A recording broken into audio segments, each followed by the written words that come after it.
కులమైన మన కొరకు రక్తము కార్చి ప్రాణము పెట్టి తిరిగి లేచి చేతులు పిలుచుచున్నాడు. యేసయ్య గురించి ఎప్పుడైనా విన్నావా?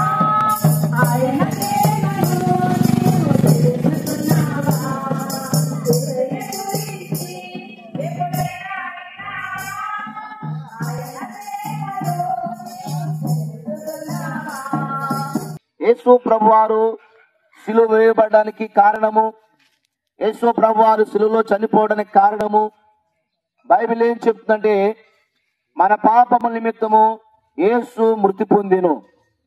యేసు ప్రభువారు ఎందుకు చనిపోయారు, ఎందుకు ఆయనకు సిలువ వేశారంటే పరిశుద్ధ గ్రంథం బైబిల్ చాలా స్పష్టంగా చెప్తుంది. మానవుల యొక్క జన్మ కర్మ పాపాల నిమిత్తం యేసు ప్రభువారు తన యొక్క పరిశుద్ధమైన రక్తాన్ని, యవన రక్తాన్ని ఆయన సిలువలో కార్చారు. ఎందుకు యేసు ప్రభు రక్తం కార్చారంటే వేద గ్రంథమైన బైబిల్ ఏం చెప్తుందంటే యేసు రక్తం ప్రతి పాపము నుండి మనలను పవిత్రులుగా చేస్తుంది. అనగా మానవుని యొక్క పాపాలను కడిగేది, మానవుని పరిశుద్ధునిగా చేసేది యేసు రక్తం. కనుక యేసు ప్రభువారు ఆ పరిశుద్ధమైన రక్తం విమోచన క్రయధనముగా మానవుని యొక్క జన్మ కర్మ పాపాల నుండి విడిపించి ఆ యొక్క ప్రశస్తమైన రక్తాన్ని యేసు ప్రభువారు సిలువలో ఆయన చిందించారు.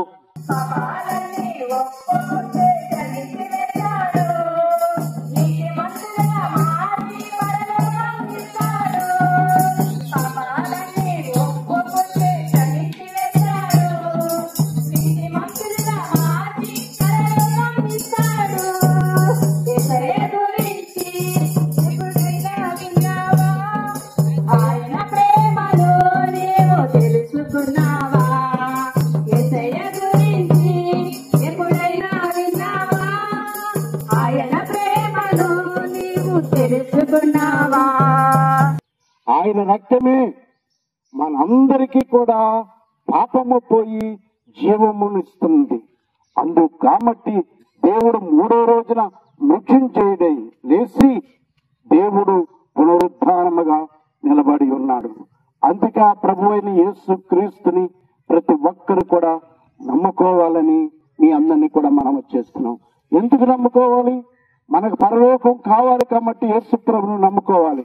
భూమి మీద ఈ మనుషులు అందరి మీద కూడా పాపము పోవాలి, మన మీద ఉన్న శిక్ష అంతా కూడా పోవాలి అంటే యేసు ప్రభుని నమ్ముకోవాలి.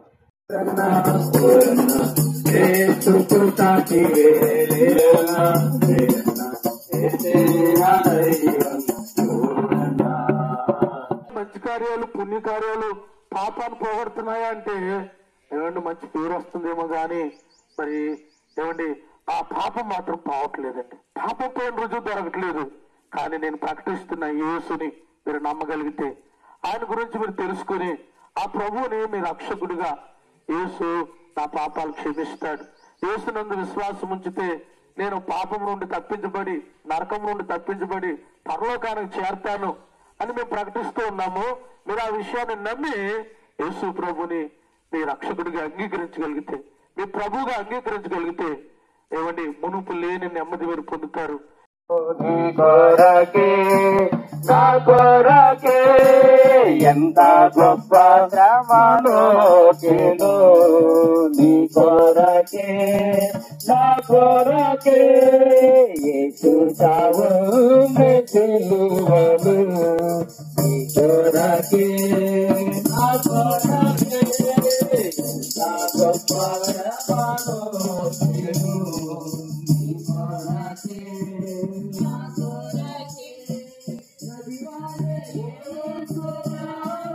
1వ తారీఖు నుంచి ఆఖరి వరకు నెలంతా కూడా కష్టపడినటువంటి ఉద్యోగస్తులకు నెలాఖరున లేదా 1వ తారీఖున ఒక జీతం అనేది ఉంది. అలాగే పిల్లరా, మానవుడు జన్మతోనే పాపిగా పుడుతూ ఆ పాపంలోనే తన జీవితం అంతా కూడా బ్రతుకుతూ ఒకనొక దినాన్ని అదే పాపంలో చనిపోతున్నాడు. అయితే ఈ జన్మతో పుట్టిన మానవుడు, ఈ పాపంలో పుట్టిన మానవుడు పాపం ద్వారా బ్రతుకుతున్న బ్రతుకంతరికి కూడా ఒక ప్రతిఫలం ఉంది. అదే నిత్య నాశనము, నరకాగ్ని, అది అగ్నిగుండమని బైబిల్ గ్రంథము సెలవిస్తా ఉంది. శాశ్వత ముక్తి కలదు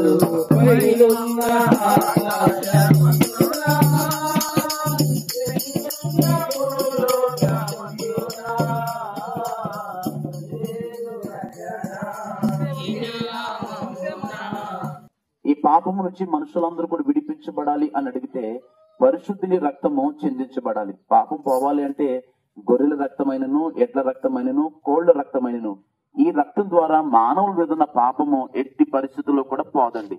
కనుకని ఈ పాపము పోవాలంటే ఒక పరిశుద్ధుడు ఈ లోకానికి రావాలి, ఆ పరిశుద్ధుడై ఉండాలి. అతడు ఆ రక్తము ద్వారా మానవులందరికీ కూడా విమోచన, విడుదల కలిగిస్తాడు అని వేదాలు ఎన్నో మన గ్రంథాల్లో చెప్తా ఉన్నాయి. కనుకనే ఆ పరిశుద్ధమైన దేవుడు ప్రభు అయిన యేసుక్రీస్తు వారని నేను ప్రకటన చేస్తా ఉన్నాను. నామము లేదు, మరి నామము నా మనుషునికి రక్షణ లేదు. యేసు నామం పవిత్ర నామం, యేసు నామం పూజించు నామం, యేసు నామం పవిత్ర నామం, యేసు నామం పూజించు నామం. యేసుని మించిన నామం లేదు, మరి నామము నా మనుషునికి రక్షణ లేదు. ఆ పరిశుద్ధుడైన దేవుడు యవ్వన కాలమందు ఈ యొక్క సర్వ మానవాళి కొరకు రక్తాన్ని చిందించాడు. ఎందుకంటే గ్రంథాలు చెప్తున్నాయి, రక్తము చిందించకుండా పాపము పోదు, పాప క్షమాపణ లేదు. ఆ రక్తము కూడా పరిశుద్ధమైనది ఉండాలి. ఆ రక్తము యేసుక్రీస్తు ప్రభువారిలో ఉన్నది. అందుకే ఈ యొక్క భూమి మీద ఉన్న సర్వ మానవాళి కొరకు ఆయన పరిశుద్ధ రక్తాన్ని కల్వరి శిలువపై చిందించారండి.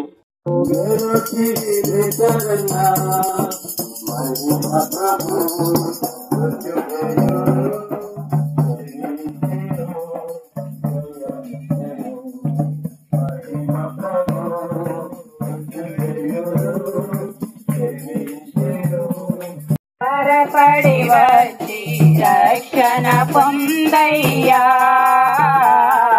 రక్షణ పొందయ్యా.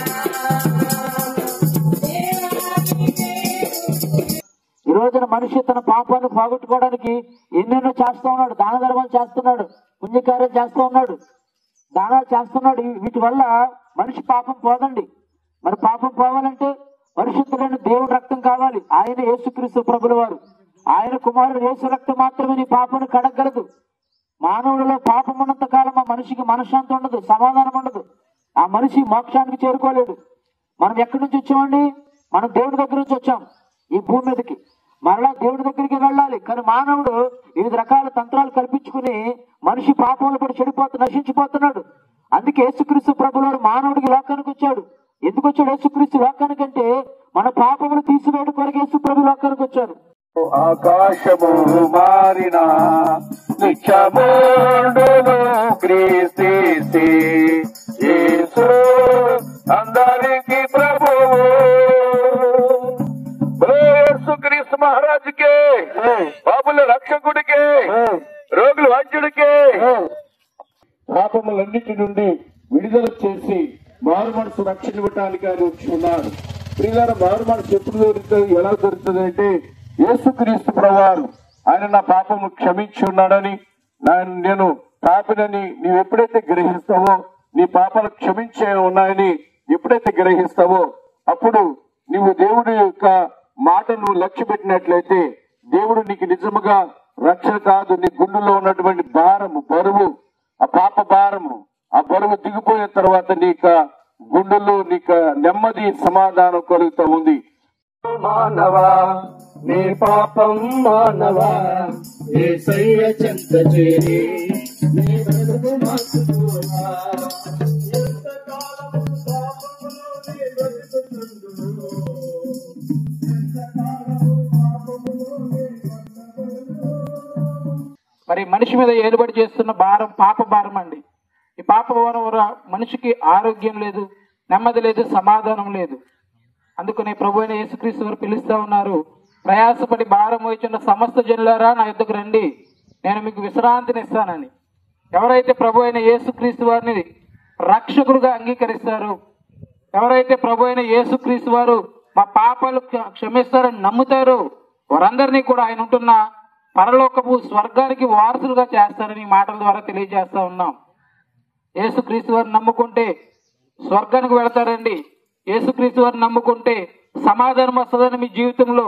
యేసుక్రీస్తు వారిని నమ్ముకుంటే మీ దేహాలకు దేవుడు చక్కని ఆరోగ్యాన్ని ఇస్తారండి. అలాగే ఈ లోకం విడిచిన తరువాత పరలోక రాజ్యానికి వారసులుగా చేస్తారండి. యేసుని మించిన నామం లేనే లేదు, మరి ఏ నామమున మనుషునికి రక్షణ లేదు. యేసుని మించిన నామం లేనే లేదు, మరి ఏ నామమున మనుషునికి రక్షణ లేదు.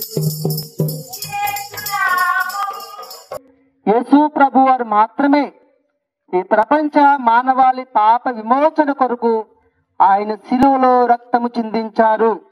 యేసు రక్తము ప్రతి పాపము నుంచి మనిషికి విడుదలిస్తుందని దైవ లేఖనాలు చెప్తున్నాయి దేవుని బిడ్డలారా. అందుకని యేసు ప్రభువుని మీ దేవునిగా, మీ రక్షకునిగా మీరు అంగీకరించి యేసు ప్రభు వారి దగ్గర మీ పాపాలు ఒప్పుకుంటే పాపం నుంచి మీకు విడుదల దొరుకుతుంది. రక్షకుడు రక్షకుడు ఎవరి వలన ఏ నామమున మనిషికి రక్షణ లేదు. ఎవరి వలన ఏ నామమున మనిషికి రక్షణ లేదు. లేదు యేసే రక్షకుడు, రక్షకుడు. There is no not one righteousness person in this world. ప్రపంచంలో నీతిమంతులు ఎవరూ లేరు, ఒక్కడునూ లేడని వాక్యము సెలవుతున్నది. కాబట్టి పరిశుద్ధుడు ఈ లోకానికి రావాలి. మరి పరిశుద్ధుడిగా తన కుమారుడు లోకములు ఉన్నారంటే ఎవరు కూడా లేరు. ఆయనే తన కుమారుడు ఈ లోకానికి పంపించాడు. దేవుడు లోకమును ఎంతో ప్రేమించాడు, ఆయన ఈ లోకానికి పంపించాడు.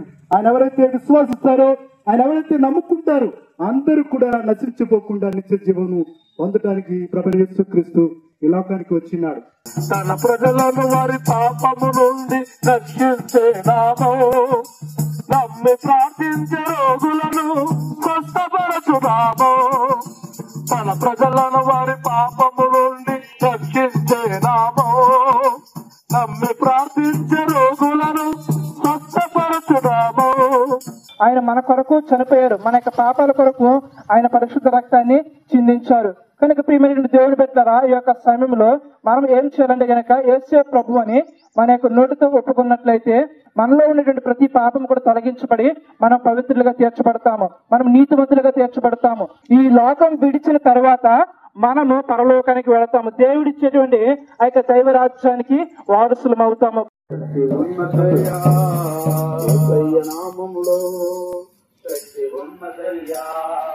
యేసుక్రీస్తు ప్రభువారు పరిచర్య చేస్తున్నప్పుడు ఈ విధంగా చెప్పాడు, మీ హృదయములను కలవరపడనీయకుడి, దేవుని యందు విశ్వాసముంచి ఉన్నారు, నా యందును విశ్వాసముంచుడి అని ఆయన ప్రకటిస్తూ వచ్చారు.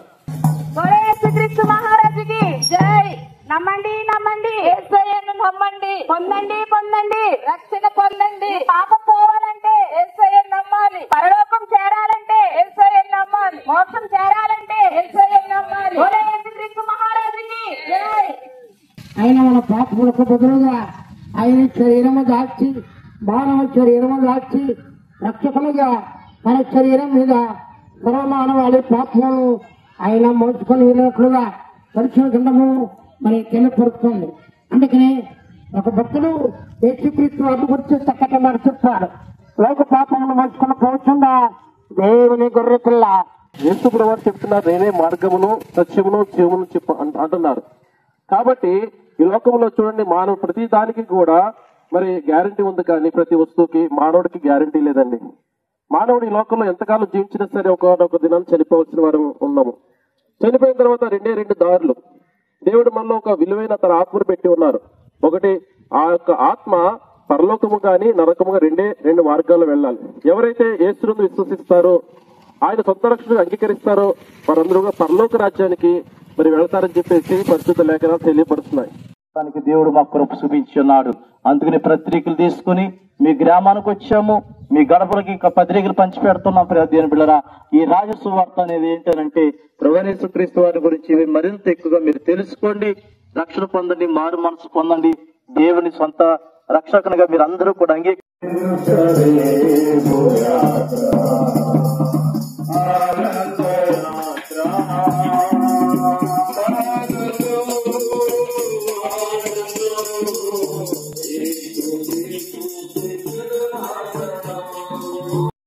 ప్రయాణాల్లో తోడుగా ఉన్నారు. ఇప్పుడు మళ్ళీ ఏడుతున్న ప్రయాణాల్లో తోడుగా ఉంది. ఇదిగో మమ్మల్ని ఇలాగ ఏర్పాటు చేసి నడిపిస్తున్న ప్రభువ తండ్రి, ఈ నాని ఎలిషా గారితో కూడా మీరు మాట్లాడి ఈ బిడ్డల పట్ల అద్భుతం చేయమని, కృప చూపించమని యేసునామములో అడుగుతున్నాం తండ్రి. మన తండ్రి అయిన దేవుని ప్రేమ, ఆయన కుమారుడైన యేసుక్రీస్తు వారి యొక్క కృప, పరిశుద్ధాత్మ దేవుని యొక్క ఆదరణ, అన్యోన్య సహవాసము కూడిన మనందరికీ సర్వలోకములున్న సకల పరిశుద్ధులకి ఇప్పుడు ఎల్లప్పుడు సర్వదా తోడై ఉండును గాక. ఆమేన్.